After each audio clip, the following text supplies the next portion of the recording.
Good afternoon. जिस time पे भी आप मेरा लेक्चर देख रहे हो उस टाइम की आपको बहुत सारी बेस्ट विशेस। तो बच्चा पार्टी, हमने जो है पिछले अपने लेक्चर में ह्यूमन रिप्रोडक्शन का फर्स्ट पार्ट देख लिया था, जिसमें हमने बहुत सारी चीज़ों को देखा। अब हम लोग आज देखने वाले हैं फीमेल रिप्रोडक्टिव सिस्टम को। तो सबसे पहले थोड़ी एक एक्सटर्नल स्ट्रक्चर की बात कर लेते हैं, external look female reproductive system की बात कर लेते हैं, फिर उसके बाद हम लोग इंटरनल स्टडीज को करेंगे। देखो बेटा, जैसे क्या होता है कि ये मान के चलिए फीमेल की 2 लेग्स हैं, देन ये जैसे एक मेल का रीजन होता है वैसे ही फीमेल के अंदर भी जेनाइटल ऑर्गन्स होते हैं।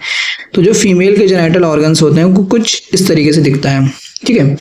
यहाँ पर फीमेल के जो ऊपर वाला पोर होता है उसको बोलते हैं यूरेथ्रल पोर, यूरेथ्रल पोर, और जो नीचे वाला पोर होता है उसको बोलते हैं वेजाइनल पोर, वेजाइनल पोर, वेजाइनल पोर बोला जाता है। ऊपर वाले को यूरेथ्रल ओपनिंग बोलते हैं, नीचे वाले को वेजाइनल ओपनिंग या वेजाइनल पोर बोलते हैं।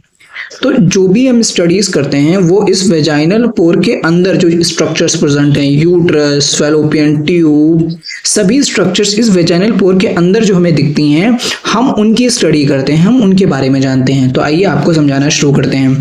तो फीमेल रिप्रोडक्टिव सिस्टम में क्या क्या आता है? एक पेयर ऑफ ओवरीज आती हैं, उसके साथ साथ ओविडक्ट आता है, यूट्रस आता है, सर्विक्स आता है, वेजाइना आता है, एक्सटर्नल जेनाइटेलिया आता है, और ये इन पार्ट्स के साथ साथ उसी के साथ साथ मेमोरी ग्लैंड्स भी आती हैं जो कि स्ट्रक्चरली एंड फंक्शनली सपोर्ट करती हैं ओव्यूलेशन के प्रोसेस को, फर्टिलाइजेशन के प्रोसेस को, प्रेगनेंसी को, बर्थ को और चाइल्ड केयर को। अब बहुत सारे बच्चों को डाउट होगा कि सर ये ओव्यूलेशन क्या होता है? भैया ओव्यूलेशन का मतलब होता है जब ओवम ओवरी से रिलीज होता है तो उसको ओव्यूलेशन बोलते हैं। फर्टिलाइजेशन मेल और फीमेल गैमेट का जो फ्यूजन होता है उसको फर्टिलाइजेशन बोलते हैं। प्रेगनेंसी आप जानते ही हैं, जब एक मदर बेबी कंसीव कर लेती है तो उसको प्रेगनेंसी बोलते हैं भैया। फिर उसके बाद जब बेबी बाहर आता है तो उसको बर्थ बोलते हैं। चाइल्ड केयर क्या है? जो एक बच्चे का डेवलपमेंट है, जैसे कि ये रिकमेंड करा जाता है कि 6 महीने तक एक माँ को अपने नवजात बच्चे को, अपने न्यू बॉर्न बेबी को, अपने न्यूनेंट को दूध पिलाना है अपना, जिससे उसकी ग्रोथ अच्छी होती है। अब आओ धीरे धीरे करके एक एक पार्ट पे हम लोग नजर डालते हैं। पहले मैं तुम्हें सब कुछ समझा देता हूँ डायग्राम बना करके कि आखिर कैसा क्या होता है। ये देखो, तमाम चीजों को पहले यहाँ पर डिस्कस कर लेते हैं। सबसे पहले ये वाली जो स्ट्रक्चर है बेटा, ये वाली जो स्ट्रक्चर है, ये वाली, इसको बोलते हैं फैलोपियन ट्यूब। इस फैलोपियन ट्यूब के, इसको एफटी से रिप्रेजेंट कर रहा हूं मैं, फैलोपियन ट्यूब। इस फैलोपियन ट्यूब के 3 पार्ट होते हैं। पहला होता है इस्थमस, दूसरा होता है dilated and most wider part of fallopian tube, ampulla, then उसके बाद होता है इनफंडीबुलम। इनफंडीबुलम के पास फिंगर लाइक प्रोजेक्शन होते हैं जिसको बोलते हैं फिम्ब्राई। फिंगर लाइक प्रोजेक्शन होता है ये, फिंगर लाइक प्रोजेक्शन। ये फिंगर लाइक प्रोजेक्शन होता है फिम्ब्राई के पास, और ये मदद करता क्या है, इसका काम क्या है? ये जो ओवरी है ये प्राइमरी सेक्स ऑर्गन है फीमेल के अंदर। जैसे मेल के अंदर जो प्राइमरी सेक्स ऑर्गन था वो था टेस्टिस, जिसके अंदर स्पर्म बनते थे, वैसे ही फीमेल के अंदर जो प्राइमरी सेक्स ऑर्गन है वो है ओवरी। ओवरी से क्या बनता है बेटा? ओवरी से बनता है ओवम, एग बनता है, और उस एग के कलेक्शन में, उस एग को कलेक्ट करने में ये फिम्ब्राई एक इम्पॉर्टेंट रोल प्ले करते हैं। ये जो ऊपर वाली स्ट्रक्चर है इसको बोलते हैं यूट्राइन फंडस, और यहाँ पर ओवरी की 3 लेयर होते हैं, पेरीमेट्रियम, मायोमेट्रियम और एंडोमेट्रियम, और जो सबसे इनर मोस्ट लेयर होती है इसको बोला जाता है एंडोमेट्रियम। और ओवरी के अंदर जो फ्री स्पेस होता है, जो यूट्रस के अंदर जो फ्री स्पेस होता है, यहाँ पर बेबी इम्प्लांट होता है, इस कैविटी को बोलते हैं यूटेराइन कैविटी, यूटेराइन कैविटी बोलते हैं इसको। उसी के साथ साथ ये यहाँ पर वेजाइनल ओपनिंग है फीमेल की, ये सर्वाइकल कैनाल है, और ये सर्विक्स का रीजन है, ये सर्विक्स का रीजन है। तो ये पूरी स्ट्रक्चर जैसे मैंने बताया था, फीमेल की जो वेजाइनल ओपनिंग होती है उसी के अंदर ये सभी स्ट्रक्चर्स प्रेजेंट होती हैं, उनकी बॉडी में पेल्विक रीजन में प्रेजेंट होता है। तो आई होप आपको ये वाला जो पैरा था एनसीईआरटी का, कहाँ पे क्या होता है, वो आपको समझ में आ गया होगा। ये वहीं से टच होता है। अब आओ आगे देखते हैं कि ओवरी जो है वो प्राइमरी फीमेल सेक्स ऑर्गन है, बिल्कुल अच्छी बात है, जो कि प्रोड्यूस करती हैं फीमेल गैमेट ओवम को, और उसी के साथ साथ ये बहुत सारे स्टेरॉयड हार्मोन भी रिलीज करती हैं जिनको ओवरियन हार्मोन भी बोला जाता है। The hormones released through the hormone released through the ovary are known as ovarian hormone. जो ओवरी होती हैं वो कहाँ पर लोकेटेड होती हैं? लोअर एब्डोमेन रीजन में लोकेटेड होती हैं। जो ओवरी की डायमेंशंस है वो 2 to 4 सेंटीमीटर लेंथ में है, और ओवरी जो होती है वो पेल्विक वॉल से और यूट्रस से कनेक्टेड होती है लिगामेंट। अब बहुत सारे बच्चों को दिक्कत ये हो रही है कि सर पेल्विक वॉल क्या होता है? देखो ये ओवरी है, ये यूट्रस से कनेक्टेड है, तो ये लिगामेंट्स के थ्रू कनेक्टेड है, और पीछे की तरफ हमारा जो एब्डोमेन का रीजन है उसके पीछे जो वॉल होती है जिसको पेल्विक वॉल बोलते हैं, पेल्विक वॉल से कनेक्टेड होती है लिगामेंट्स के सपोर्ट के थ्रू, है ना। ईच ओवरी जो है कवर्ड होती है by a thin epithelium encloses the ovarian stroma. Basically यहाँ पर जो एक ओवरी है, ये एक ओवरी है, ओवरी की जो कवरिंग है उसको कौन बना रहा है? उसको बना रहा है एपिथेलियम, और ओवरी के अंदर जो जगह है इसको बोलते हैं स्ट्रोमा। क्या बोलते हैं बच्चा पार्टी? इसको बोलते हैं स्ट्रोमा। और इस स्ट्रोमा के 2 रीजन हैं, एक है किनारे वाला रीजन, इस रीजन को बोलते हैं पेरिफेरल कॉर्टेक्स, और जो अंदर का रीजन है इसको बोलते हैं इनर मेडुला। तो ओवरी के कितने रीजन होते हैं? तो भैया ओवरी के 2 रीजन होते हैं, peripheral cortex, inner medulla. Ovary जो है किससे कवर्ड होती है? तो ओवरी एपिथेलियल सेल से कवर होती है, एपिथेलियल सेल्स उसको कवर करती हैं। ओवरी के अंदर जो फ्री स्पेस होता है उसको क्या कहा जाता है? उसको स्ट्रोमा कहा जाता है। तो ये चीजें याद होनी चाहिए आपको। अगला देखो, the oviduct, fallopian tube, uterus and vagina constitute the female accessory ducts। fallopian tube, uterus और वेजाइना ये मिलकर के क्या बनाते हैं? ये बनाते हैं फीमेल एसेसरी डक्ट को। फीमेल फेलोपियन ट्यूब की लंबाई कितनी होती है? 10 to 12 सेंटीमीटर। ये एक्सटेंड कहाँ से करती है? Extend from the periphery each ovary to the uterus. मतलब जो आपका ओवरी है, ओवरी से लेकर के यूट्रस तक इसकी लंबाई होती है, ओवरी से यूट्रस तक की फैली होती है। जो एजेस होती हैं इनफंडिबुलम की, उनके पास फिंगर लाइक प्रोजेक्शन होती हैं जिसको फेमराई बोलते हैं, मैंने भी बताया भी था। ये इनका फंक्शन भी दिया गया है, collection of ovum after ovulation. जब इससे एग रिलीज होता है तो उसको ओव्यूलेशन बोलते हैं, उसको कलेक्ट करती हैं ये फेमराई फिंगर लाइक प्रोजेक्शन। जो इनफंडिबुलम होता है ये एक वाइडर पार्ट को लीड करता है जिसको बोलते हैं एम्पुला, और जो लास्ट पार्ट होता है ओविडक्ट का इसको बोलते हैं इस्थमस। इस्थमस का जो पाथ होता है, जो मतलब वे होता है, वो बहुत ही ज्यादा नैरो होता है और वो यूट्रस से जुड़ता है। यूट्रस के बारे में यहाँ पर जानकारी दी गई है, जो अंदर ये फ्री स्पेस प्रेजेंट है ना, ये वाला, इस पूरे को यूट्रस बोलते हैं, ठीक है। यूट्रस एक सिंगल होता है, उसको वोम भी बोला जाता है। जो यूट्रस की शेप है वो इन्वर्टेड पियर के जैसे है।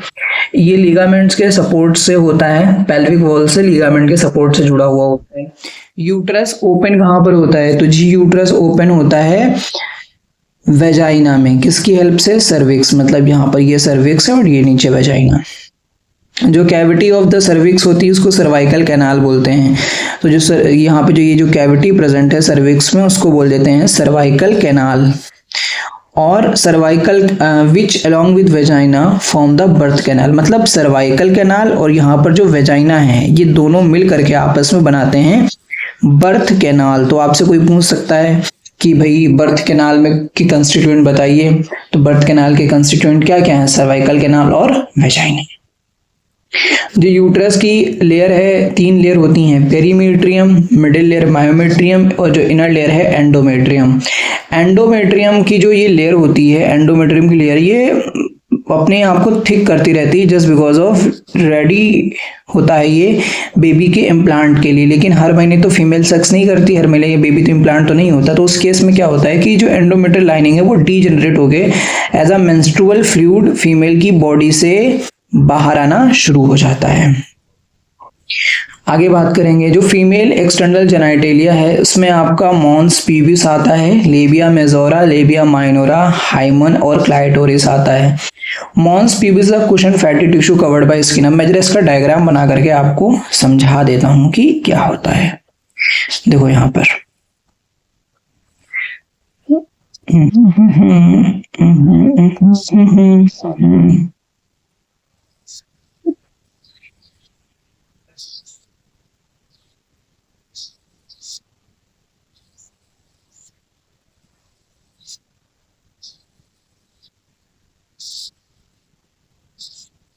ये देखो, तो ये जो मॉन्स पीविस है ये ऊपर वाला जो रीजन होता है फीमेल का, यहाँ पर हेरी और थिकी स्ट्रक्चर होती है जो कि एब्डोमेन से जुड़ी होती है। जैसे ये पेट है उनका, फीमेल्स का जैसे पेट होता है, तो ये वाला जो रीजन होता है कमर के जस्ट थोड़ा सा आसपास का जो रीजन होता है, काफी ज्यादा थिकी और फैटी टिश्यू होता है यहाँ पर, तो इसको बोलते हैं मॉन्स पीविस।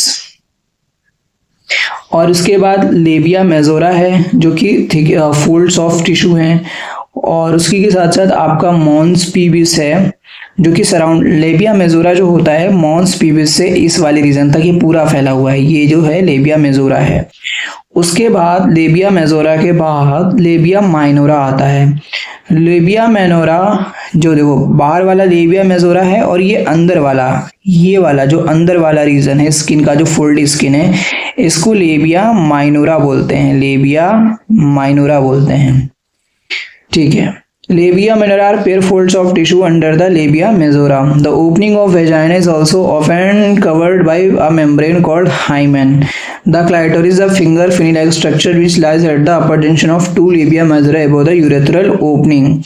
तो ये जो लेबिया मेजोरा थी, ये जो किनारे वाली लाइनिंग थी, ये ऊपर चल करके आपस में जुड़ती है और वहां पर एक स्ट्रक्चर बनाती है जिसको बोला जाता है क्लाइटोरिस। क्लाइटोरिस बोलते हैं इसको हम लोग, और ये क्लाइटोरिस रिजेंबल करता है पेनिस को।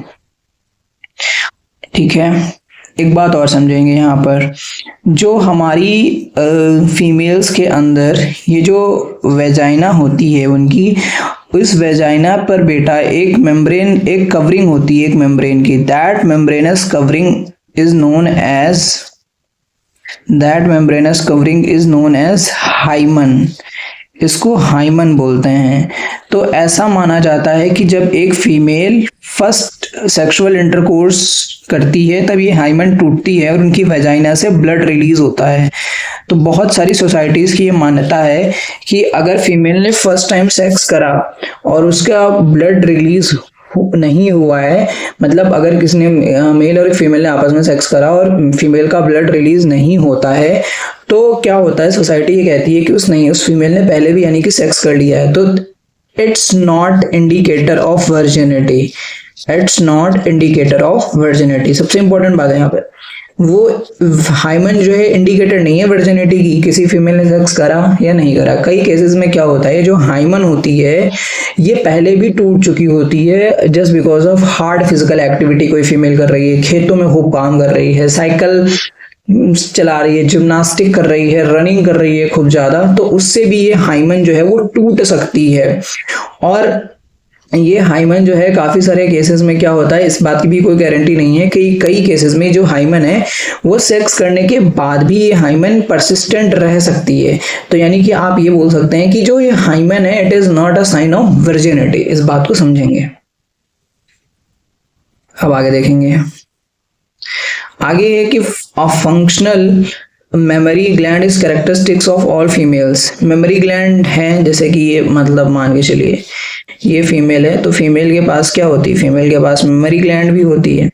तो ये जो मेमोरी ग्लैंड है, इस मेमोरी ग्लैंड का फंक्शन क्या है, इस मेमोरी, यहाँ पे जो मेमोरी ग्लैंड्स प्रेजेंट हैं, इन मेमोरी ग्लैंड्स का फंक्शन क्या है, इन मेमोरी ग्लैंड्स का जो फंक्शन है that is the formation of milk, milk का फॉर्मेशन करना, और उसके अंदर एंटीबॉडीज प्रेजेंट होती हैं। जो फीमेल का जो मिल्क है उनके अंदर एंटीबॉडीज प्रेजेंट होती हैं। जब एक छोटा बच्चा, नवजात शिशु अपनी माँ का दूध पीता है तो एंटीबॉडीज उसके बच्चे की बॉडी में ट्रांसफर होती हैं और उसको इम्यूनिटी मेंटेन करती हैं उसके शरीर की।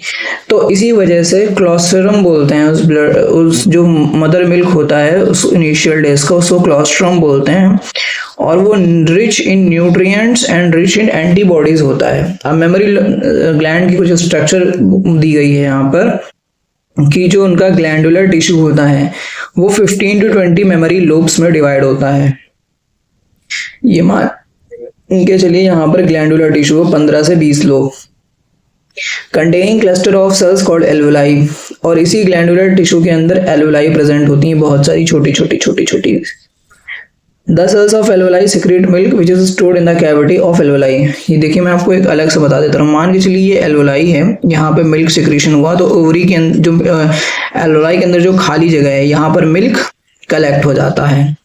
जो एल्वुलाई है वो ओपन होती है मेमोरी ट्यूब्यूल्स में। ये जो एल्वुलाई होगी वो ओपन होगी मेमोरी ट्यूब्यूल्स में, और मेमोरी ट्यूब्यूल्स में, और the tubules of each lobe join to form mammary duct. और बहुत सारे जो लोब होंगे, मतलब दूसरा लोब मान के चलिए ये हो गया, इस लोब की जो बहुत सारी मेमोरी ट्यूब्यूल्स हैं वो आपस में जुड़ जाएंगी। दो मेमोरी ट्यूब्यूल्स जुड़ करके, मतलब एक मेमोरी ट्यूब्यूल ये हो गई, एक मेमोरी ट्यूब्यूल ये हो गई, तो इन दोनों मेमोरी ट्यूब्यूल ने आपस में जुड़ करके बना दिया मेमोरी डक्ट। और बहुत सारी मेमोरी डक्ट ज्वाइन करती हैं to form a wider mammary ampulla which is connected to the lactiferous duct through which milk is sucked out. और बहुत सारी जो मेमोरी आपकी डक्ट हैं, जो आपकी बहुत सारी मेमोरी डक्ट हैं, वो एक वाइडर एम्पुला बनाती हैं, एक वाइडर एम्पुला बनाती हैं इस तरीके से एक। और वाइडर एम्पुला जो है वो कनेक्ट हो जाता है लैक्टिफेरस डक्ट से, जहां से मिल्क को सक कर लिया जाता है, मिल्क को सक कर लिया जाता है। तो आई होप आपको ये बात समझ में आ गई होगी। और अगर आपको ये बात समझ में आई, जो कि काफी इंपॉर्टेंट है और काफी आसान है, यहाँ से एक बार मैं डायग्राम से भी समझा देता हूँ। देखो ये एल्वुलाई है, एल्वुलाई से बहुत सारी जो है डक्ट निकलती हैं, बहुत सारी डक्ट निकलती हैं, फिर वो डक्ट आपस में जोड़ करके बनाती हैं मेमोरी डक्ट। और जो मेमोरी डक्ट है वो आपस में जुड़ती हैं आकर के लैक्टिफेरस डक्ट से, और लैक्टिफेरस डक्ट जो है वो एट द एंड निप्पल के थ्रू कनेक्ट हो जाता है, निप्पल से। फिर जब बच्चा मिल्क सक करता है तो ये जो मिल्क है उनकी मेमोरी ग्लैंड से आउट होना शुरू हो जाता है, बाहर आना शुरू हो जाता है। और जो मेमोरी ग्लैंड है वो एक फीमेल के थोरैक्स रीजन में प्रेजेंट होती हैं, है ना। तो ये थोरैक्स रीजन होता है, यहाँ पर एक मसल्स होती हैं जिसको बोला जाता है पेक्टोरलिस मेजर मसल्स। तो ये जो पेक्टोरलिस मेजर मसल्स हैं ये भी सपोर्ट करती हैं उनके एब्डोमेन, उनके थोरेसिक रीजन को स्ट्रक्चर बनाने में। तो आई होप आपको इतनी जानकारी जो है समझ में आई होगी, जो कि फीमेल रिप्रोडक्टिव सिस्टम से रिलेटेड है। अगर आपको इन्फॉर्मेशन समझ में आई तो वीडियो को लाइक करें, चैनल को सब्सक्राइब करें, और अपने जो भी दोस्त नीट की प्रिपरेशन कर रहे हैं या क्लास 12th में हैं या वो पढ़ना चाहते हैं इसी तरीके से, तो आप उनको भी शेयर कर सकते हो। और अगर आपको कोई पर्सनलाइज सपोर्ट की ज़रूरत है तो आप मेरे कॉन्टैक्ट नंबर 7985671041 पर मैसेज या कॉल कर सकते हो। Thank you very much.